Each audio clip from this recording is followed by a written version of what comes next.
everyone, it's Sherry Carroll here with Hero Arts to show you some tricks and tips on bow tying. In this tutorial, I'll show you three types of bows, one with a single bow with a button, a double twine bow, and then an overlapping bow. I've come up with a jig by using a stuffing of a little wallet and some straight pins to hold my ribbon in place while I'm trying to tie knots. I'm starting off with a thin brown ribbon and I'll be making a single looped bow. So I'm just looping this around my pins, and underneath my ribbon I have a piece of twine, and once I have my ribbon in place I can go ahead and tie a knot in my twine. By using the twine I don't end up with a big heavy knot on my bow, and I also can adjust this back and forth. So once that's pulled tight, now I can start threading my button.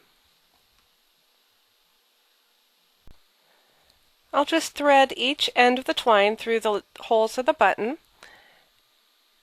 and then I'll secure this with a double knot.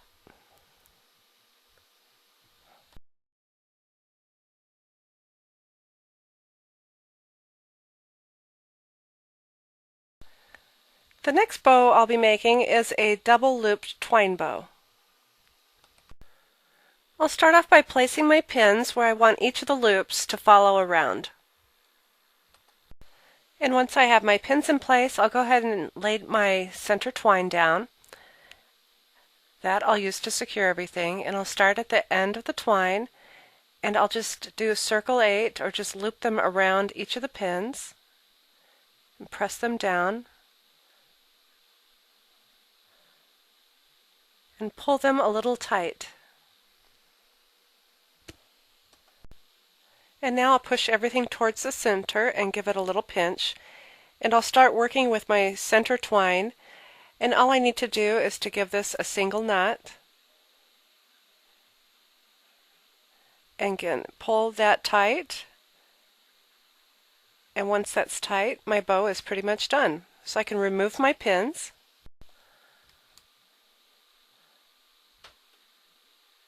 and here's my bow.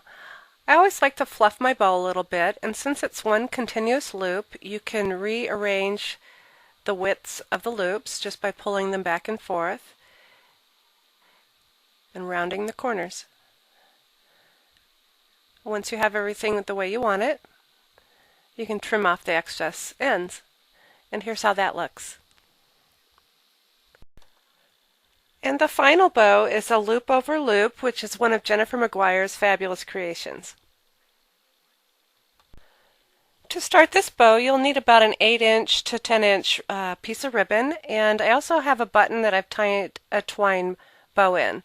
So I will start with a little piece of adhesive, and I'll go ahead and press my button into the ribbon.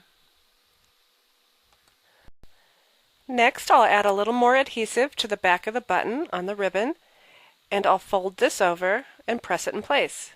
So now I have one loop on the end of the button. Again, I'll add adhesive and fold this over the same length as the other side. So now I have two loops, or one loop on each side of the button. So again, I'll add more adhesive to the back, and I'll flip this over, but this time I'll make the loop a little longer. And then I'll press that in place. And once again I'll flip this over, a little more adhesive, and I'll make another large loop. This reminds me of Christmas ribbon candy, so it goes back and forth and back and forth. So once that's pressed in place, you can straighten it out. And now I can clip off the excess ribbon. So I'll just snip this off.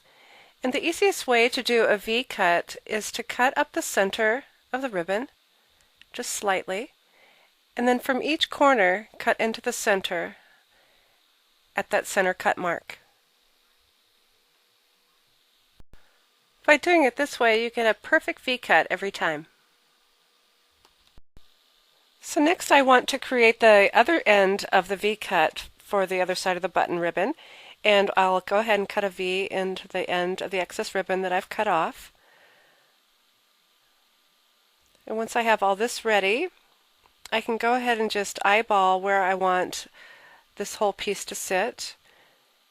And so once I have that figured out, I can go ahead and add adhesive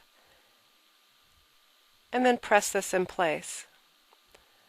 Once I have that in place, I can go ahead and cut off the excess from underneath. So here's our little ribbon button, and what I would do is put a little bit of glossy accents between each layer to keep it secure. And here's a look back at the 3 bows I've just created. I hope you've enjoyed this tutorial, and please visit us at www.heroarts.com for more inspiration and ideas. Thanks for watching!